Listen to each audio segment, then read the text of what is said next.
Meus queridos irmãos do Recanto de Paz de Votuporanga, é com uma imensa alegria que nós estamos aqui mais uma vez para aprendermos juntos, para falarmos e para ouvirmos um pouco do Evangelho do Cristo, como que a ganharmos mais motivação para passarmos pelos momentos tão difíceis que temos enfrentado, através das palavras doces e consoladoras do Mestre. Então, mais uma vez, nós gostaríamos de agradecer ao Recanto de Paz pela oportunidade de estarmos aqui. À semelhança de tempos outros, quando estávamos presentes fisicamente naquela casa, olhando para os rostos dos nossos irmãos, dialogando, recebendo a energia positiva, abraçando. Tudo isso faz muita falta, né? Mas nós todos sabemos que estamos passando pelos momentos de dificuldade, mas que o Criador está no controle. Então, que nós possamos juntos buscar na mensagem do Cristo o consolo, como nós já dissemos, as palavras doces e motivadoras para continuarmos passando por esses momentos tão difíceis com fé e com esperança, sabendo mais uma vez que o Criador, que Deus, que o Pai está no controle. Meus irmãos, o Cristo nos indagou. E por que não dizer, o Cristo nos indaga? De que serviria ao homem ganhar o mundo e perder-se a si mesmo? O questionamento do Cristo é extremamente importante para que nós possamos entender qual é, afinal de contas, o nosso papel. Nós que somos espíritos imortais, mas que estamos mergulhados no vaso de carne, que estamos passando pelas experiências físicas, que estamos sujeitos ao toque, à matéria, às leis que o mundo material nos impõe. Qual é, afinal de contas, o nosso maior papel? De maneira figurativa, vamos imaginar que quando nós estamos na erraticidade, ou seja, no mundo espiritual, naquele período que separa uma vida aqui na Terra, uma encarnação, uma reencarnação, de outra reencarnação. Então vamos supor que quando nós estamos na erraticidade, nesse período de estudos, de reflexão, que nós programamos a nossa imersão, a nossa vida aqui na Terra, a nossa reencarnação. E nesse programar, vamos falar de uma forma fictícia, é como se nós tivéssemos um contrato. Essa nossa programação seria como que um contrato, com várias cláusulas. Será que nós encontraríamos nessas cláusulas unicamente o desenvolvimento material, já que estamos mergulhando em um mundo material? A resposta é óbvia: não. Qual é, então, o nosso maior objetivo quando nós, figurativamente, preparamos e assinamos esse contrato reencarnatório? É o nosso progresso enquanto espíritos imortais. Não é, de forma alguma, o desenvolvimento material apenas. É claro que, quando nós estamos aqui na Terra, o desenvolvimento material faz parte. Mas ele faz parte por quê? Porque ele serve como estratégias, como ferramentas para que nós possamos nos desenvolver no relacionamento humano. Está na codificação. Vivei com os homens do mundo como devem viver os homens. E nós acrescentamos, sem negar o Cristo. O que isso quer dizer? Viver com os homens do mundo como devem viver os homens? Viver utilizando a matéria de forma digna. É assim que deve ser. Como agora, por exemplo, quais são as ferramentas que nós podemos usar para poder estarmos contactados através de um só objetivo, que é o esclarecimento do Evangelho do Cristo sob a luz da doutrina espírita? É a internet, são os meios de comunicação, seja o aparelho celular, seja o tablet ou um microcomputador, um notebook, um desktop. É usar essa matéria da melhor maneira possível, usá-la como estratégias. Então, nós estamos mergulhados no mundo da matéria, devemos utilizar a matéria. Nós trabalhamos não apenas para o desenvolvimento material, mas ele faz parte. Nós trabalhamos sim para poder receber a quantia X como salário, ordenado, como alguns diriam, né? Para podermos prover a nossa família, para podermos comprar o alimento, para poder comprar as nossas vestimentas, abastecer o veículo, termos um teto. Isso faz parte. Mas no nosso trabalho, se nós formos pensar de uma forma mais profunda, o mais importante é o relacionamento com os demais. É porque justamente através deste relacionamento que nós vamos aparando algumas arestas que nós ainda temos. E olha, meus irmãos, que nós temos muitas arestas para poder aparar, não é? Seja a aresta da vaidade, seja a aresta do ciúme, da impaciência. Todos nós temos um cadinho, um pouquinho de tudo isso que ainda precisa ser aparado, não é verdade? Mas então nós estamos aqui, mergulhados no mundo de carne agora, e aí nós vamos retomar, mais uma vez, de forma fictícia, aquele contrato reencarnatório, e vamos olhar lá. Bom, então, o primeiro item, talvez único, seja justamente esse, de nos melhorarmos enquanto espíritos imortais. Claro que há os demais, né? Os demais estão lá também. Mas todos eles estão ligados com o primeiro, que é o nosso aperfeiçoamento. Exatamente. Mas então nós mergulhamos na carne e nós temos tantas e tantas dificuldades. Mas por quê? Todos nós já sabemos que nós somos espíritos que estamos vivendo diferentes experiências com diferentes nomes, ou seja, diferentes vidas ou diferentes reencarnações. E aos poucos a gente vai se ajustando, melhorando aqui, melhorando acolá. Mas todos estamos matriculados na mesma escola. Alguns com um grau de desenvolvimento em determinada etapa, um pouco maior, um pouco menor, um pouco maior, menor, mas todos estamos na mesma sala de aula, se é que a gente pode chamar a nossa experiência como uma sala de aula, né? Alguns com mais dificuldade aqui, outros ali, mas todos juntos caminhando para o mesmo objetivo. Para o mesmo objetivo. Porque nós todos vamos chegar lá, que é a perfeição relativa. Todos nós. Talvez uns um pouquinho mais rapidamente, devido às nossas escolhas. Outros talvez um pouquinho depois, devido às próprias escolhas. O Criador não deseja que alguém de nós atinja primeiro um grau de perfeição relativa em detrimento a outro. Não. Ele quer que todos nós progredamos e, se nós conseguirmos progredir juntos, melhor ainda. Mas, obviamente, devido às nossas escolhas, nós temos essas dificuldades. E essas dificuldades vêm se acumulando com o passar das nossas experiências. Algumas nós diminuímos, outras talvez nós até potencializamos, né?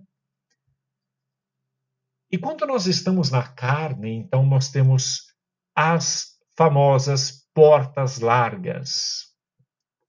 Já que nós estamos mergulhados na carne, nós temos a tendência de querer aproveitar tudo aquilo que o mundo material tem para oferecer. E já dissemos, não tem nada de errado nisso.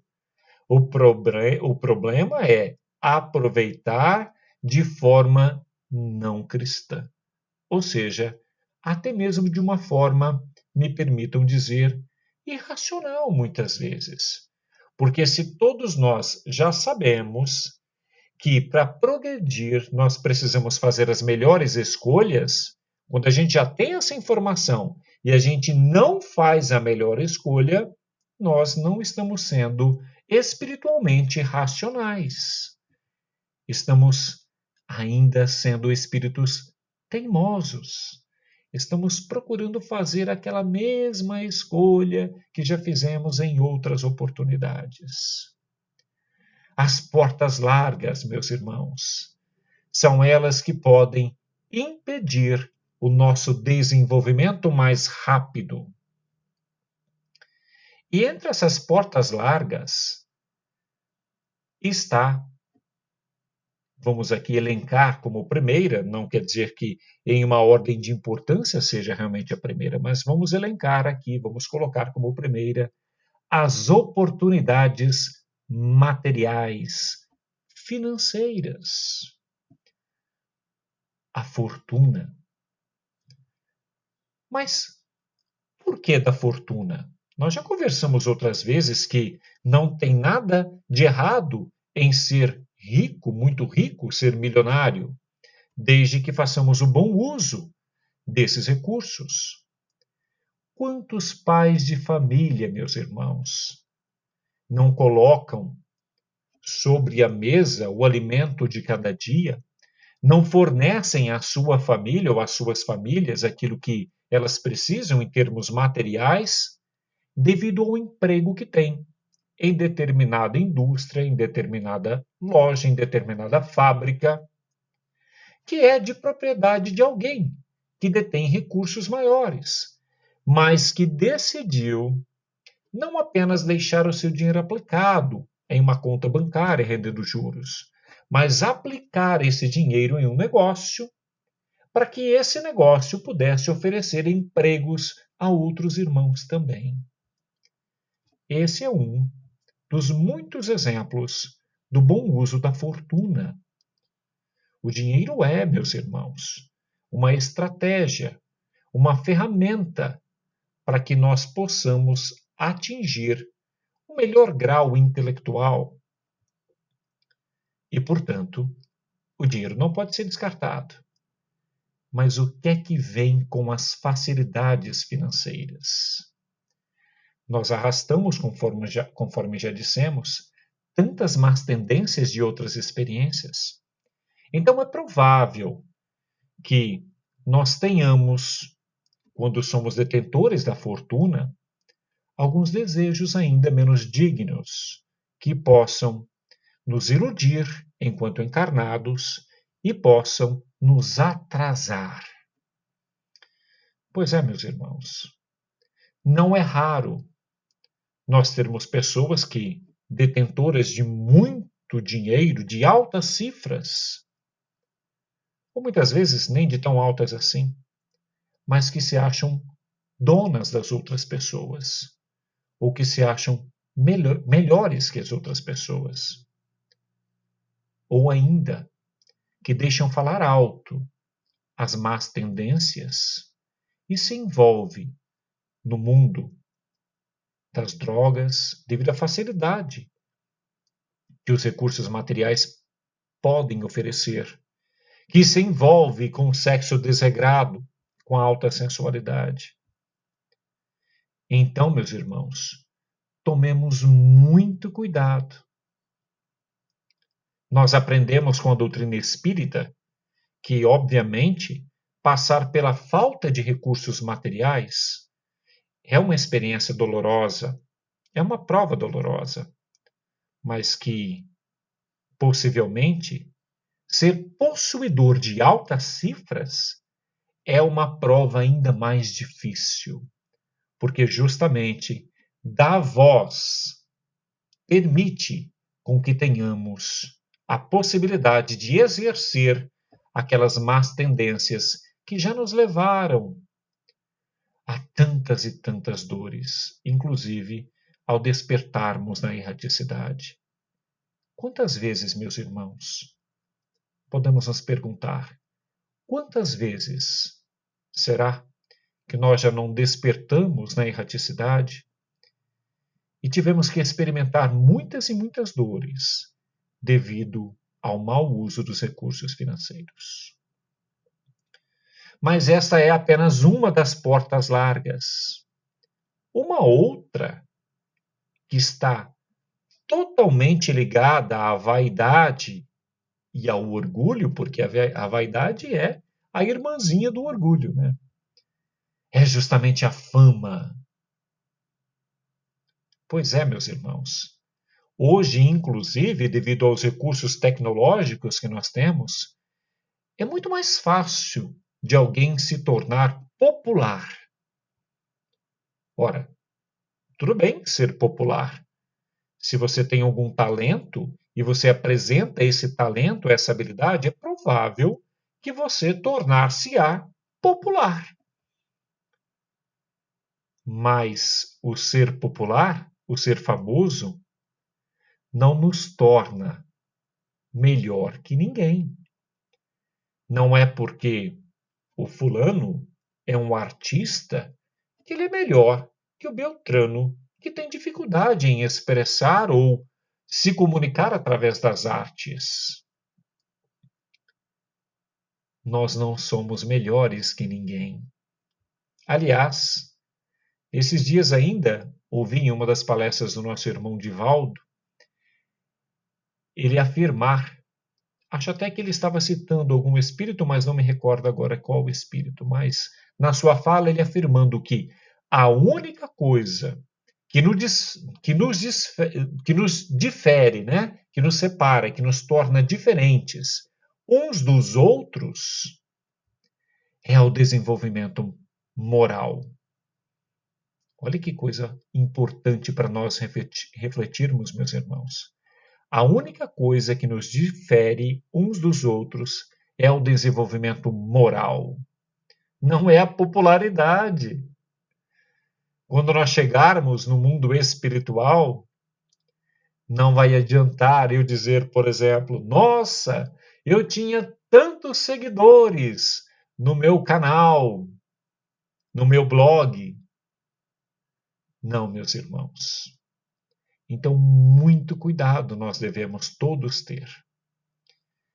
Mas, pensando assim, alguns poderiam chegar à conclusão de que não vale a pena elogiar ninguém.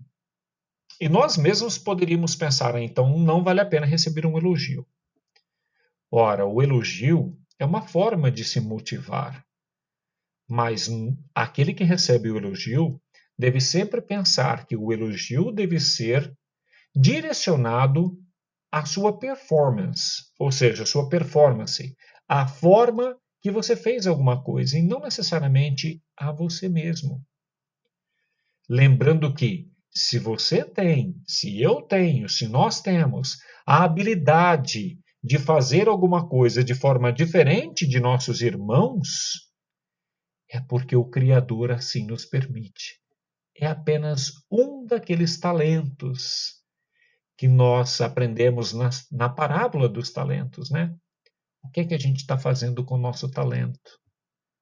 Então, se nós temos essas habilidades, é porque Deus permite que tenhamos essas habilidades nesta experiência reencarnatória. Isso não quer dizer que nós já tínhamos essa habilidade. É provável que sim. Mas isso de forma alguma quer dizer que nós continuaremos a tê-la nas próximas experiências reencarnatórias. Esse talento nos é emprestado. Então nós não somos melhores que ninguém. A única coisa que nos difere dos nossos irmãos é o nosso desenvolvimento moral. É a forma com que nós pegamos o Evangelho do Cristo e colocamos em prática. Compreendemos e colocamos em prática. Mas então nós já falamos da posse da fortuna, já falamos da fama, mas existe mais uma porta larga. Aliás, existem várias portas largas, né? Mas nós gostaríamos de mencionar mais uma porta larga. que é justamente o desenvolvimento intelectual. Pois é, meus irmãos, muitos de nós já passamos por diversos bancos escolares, outros não. Muitos de nós tivemos a oportunidade de desenvolver a intelectualidade através dos estudos, através de bons professores, de boas escolas, de boas universidades. Outros não. Muitos de nós temos o talento, ou seja, a habilidade, aquilo que Deus nos dotou, que é a capacidade de compreender tudo aquilo que nos é apresentado e de aprender com isso. Outros não.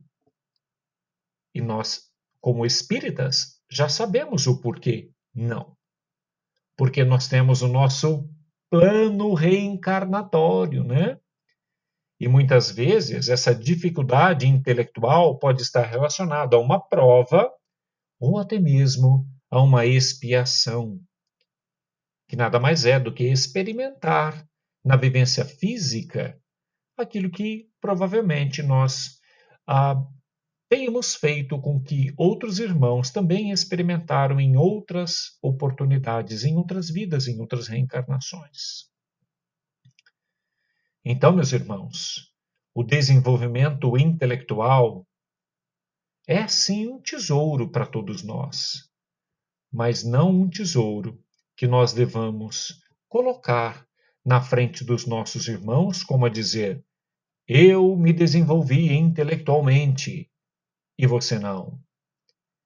Essa talvez fosse uma das maiores, ou talvez seja uma das maiores crueldades. Nós devemos compreender, meus irmãos, que nós devemos evoluir intelectualmente sim, mas lembrando que isso não é o mais importante. O mais importante é o desenvolvimento moral. O intelectual e o moral devem caminhar juntos. O que acontece é que, na maioria dos casos, em um mundo de provas e expiações, nós temos a tendência, ou seja, nós tendemos a nos desenvolvermos intelectualmente antes do moralmente. Que isso não seja um impedimento, meus irmãos, para o nosso desenvolvimento moral. Que nós saibamos e sejamos gratos. Saibamos que se estamos desenvolvendo a nossa intelectualidade é porque Deus assim o permite e porque tantos e tantos irmãos desencarnados trabalham em nosso favor para que possamos assim desenvolver a intelectualidade. E sabendo que Deus nos oferece essa oportunidade para que possamos progredir. E conforme está também dentro da codificação espírita, aqueles que conseguem um grau de desenvolvimento intelectual têm por missão, dever e missão ajudar os seus irmãos que ainda não atingiram esse grau de intelectualidade. Hoje em dia, nós estamos vendo tantos e tantos pesquisadores debruçados, meus irmãos, sobre suas pesquisas para chegarem à vacina mais apropriada, ou às vacinas, porque são várias vacinas em que estão trabalhando. Todos esses irmãos nossos encarnados, intelectualizados, estão sendo amparados pelos bons espíritos. À semelhança daqueles que, em outras épocas, fizeram grandes, entre aspas, descobertas ao acaso. Mas nós já sabemos que o acaso não existe. Descobertas que foram dadas ao acaso, mas que, na verdade, foram inspiradas pelos bons espíritos. Que a intelectualidade seja valorizada, mas que aqueles que as detêm não a tomem como uma ferramenta para que os diferencie dos irmãos. Somos todos iguais. Temos um único objetivo: o nosso desenvolvimento moral. Vamos nos lembrar daquele nosso contrato reencarnatório, não é? Nele nós colocamos que devemos, sim, estar mergulhados em um mundo de provas e expiações na matéria, mas com esse único objetivo, que nada mais é do que o progresso moral, o nosso desenvolvimento moral e, por que não dizer, o nosso desenvolvimento cristão. Divaldo Franco nos conta uma história que tem muito a ver com a questão da intelectualidade. Vamos aqui abreviar essa história. Ele nos diz que em determinado momento ele estava nos atendimentos, num atendimento fraterno, lá na Bahia, quando chega uma senhora distinta, bem vestida, mas com muitas dores, porque havia perdido seu filho. E ela então se coloca dizendo: Divaldo, você poderia me dizer como está meu filho, mas eu já devo lhe dizer, eu não acredito naquilo que você prega, ou seja, naquilo que você afirma. Mas Divaldo, então, com a possibilidade de ver e ouvir o filho daquela senhora que lá se apresentava com uma senhorinha, que era nada mais do que a mãe dessa senhora que estava falando com ele, portanto, a avó desse espírito desencarnado que havia recebido no mundo espiritual.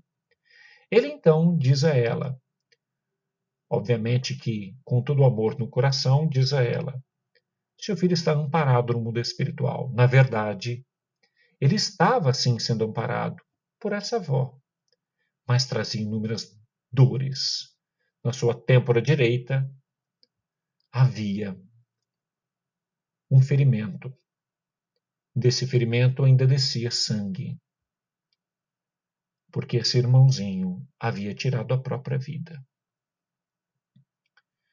Essa mãe então sai de lá, um pouco mais confortada, mas volta, segundo o nosso irmão Divaldo, em uma outra oportunidade, com o marido que também senta-se e diz: eu não acredito naquilo que o senhor diz.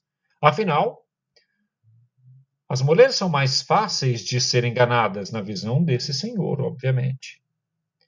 Então eu gostaria que o senhor me dissesse alguma coisa, provasse que o meu filho realmente ainda vive, porque é muito fácil ludibriar a minha esposa, mas não a mim. Ele é um senhor materialista.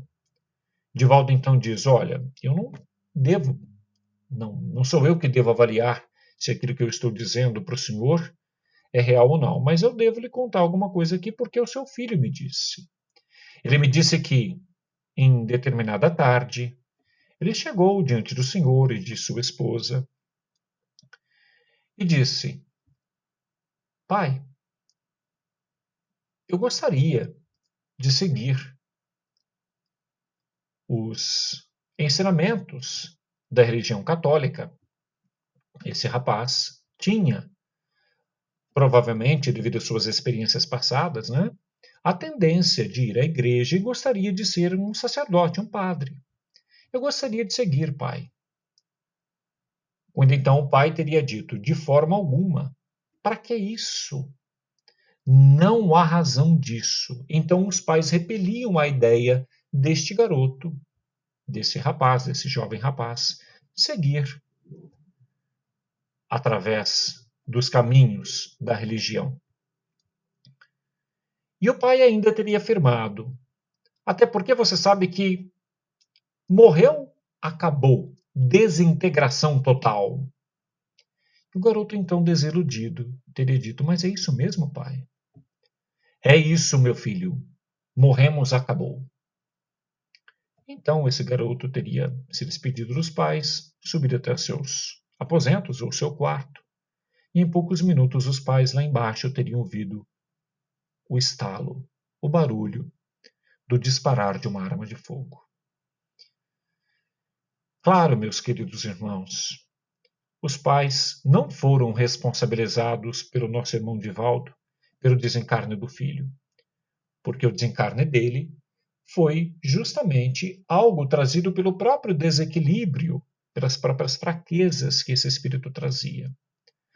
Mas certamente esse pai e essa mãe se perguntam ou se perguntaram se a postura deles enquanto totalmente materialistas e intelectualizados, não teria feito diferença na escolha do filho. Intelectualizados, sim. Porém, não aceitavam a possibilidade de existir um Criador, de existir Deus, e mais ainda, de existirem várias moradas na casa do Pai, de sermos espíritos eternos. Meus irmãos, neste nosso contrato figurativo espiritual, nós não podemos perder o nosso foco principal, que é representado pela imagem do Cristo. Porque o Cristo deixou para nós inúmeras experiências, inúmeros exemplos de que nós não podemos nos perder ao ganhar o mundo. Ou seja, de que valeria ao homem ganhar o mundo e perder-se a si mesmo? Quando ele diz, Marta, Marta, você está preocupada com muitas coisas, mas apenas uma é importante. Ele está dizendo, olha, Marta, é importante mexer com as coisas do mundo material, organizar tudo. Mas o mais importante é lembrar que você é um espírito eterno e que tem outras prioridades, ou melhor, que tem outra prioridade. Quando Cristo disse, dai a César o que é de César, mas dai a Deus o que é de Deus. Ou seja, viva no mundo material, como devem viver os homens, mas com responsabilidade, sem buscar humilhar ninguém, sem sofrer por querer ter algo que é impossível, algo material que é impossível, e o seu vizinho tem, sem esse sofrimento. Dar a Deus o que é de Deus, progredir espiritualmente, porque, meus irmãos, a nossa realidade no mundo espiritual pode ser muito diferente, dependendo de como a gente pode ou de como nós estamos vivendo as nossas experiências aqui na Terra. Gostaria de pedir licença para ler uma pequena passagem que está no capítulo 2 de O Evangelho segundo o Espiritismo. Meu reino não é deste mundo, no item 8. Uma rainha de França diz, quem melhor do que eu pode compreender a verdade dessas palavras de Nosso Senhor? O meu reino não é deste mundo. O orgulho me perdeu na terra. Quem, pois, compreenderia o nenhum valor dos reinos da terra, se eu não compreendia? Que trouxe eu comigo da minha realeza terrena? Da posse da fortuna? Da fama? Da intelectualidade de uma rainha? Nada, absolutamente nada. E como que, para tornar mais terrível a lição, ela nem sequer me acompanhou até o túmulo, ou seja, a realeza, nem acompanhou até o túmulo. Rainha entre os homens, como rainha, julguei que penetrasse no reino dos céus. Que desilusão! Que humilhação quando, em vez de ser recebida aqui, qual soberana, vi acima de mim, mas muito acima, homens que eu julgava insignificantes e aos quais desprezava por não terem sangue nobre. Como então compreendi a esterilidade das honras e grandezas que com tanta avidez se requestam na terra. Para se granjear um lugar neste reino, são necessárias a abnegação, a humildade, a caridade em toda a sua celeste prática, a benevolência para com todos. Não se vos pergunta quem fostes, se foi rico, se foi famoso, se foi uma grande personalidade intelectual, detentora de diversos títulos de graduação, pós-graduação, mestrados ou doutorados. Nem que posição ocupastes, mas que bem fizestes, quantas lágrimas enxugastes. Meus irmãos, a lição de hoje vale para mim mesmo em primeiro lugar. Com muita saudade da nossa presença física de podermos nos abraçar, gostaria de agradecer mais uma vez pela paciência, mais uma vez pelo convite do Recanto de Paz. Receba o meu beijo em cada coração, o meu abraço virtual, e que em breve possamos estar juntos mais uma vez. Agradecemos também aos Espíritos de Luz que nos ajudam, que nos dão suporte a compreender a mensagem do Cristo. Que eles possam estar com cada um de nós em mais um dia, em mais uma semana, em mais um ano. A paz de Jesus possa estar conosco, meus irmãos. Muita saúde, muito equilíbrio. Jesus nos guarde. Graças a Deus.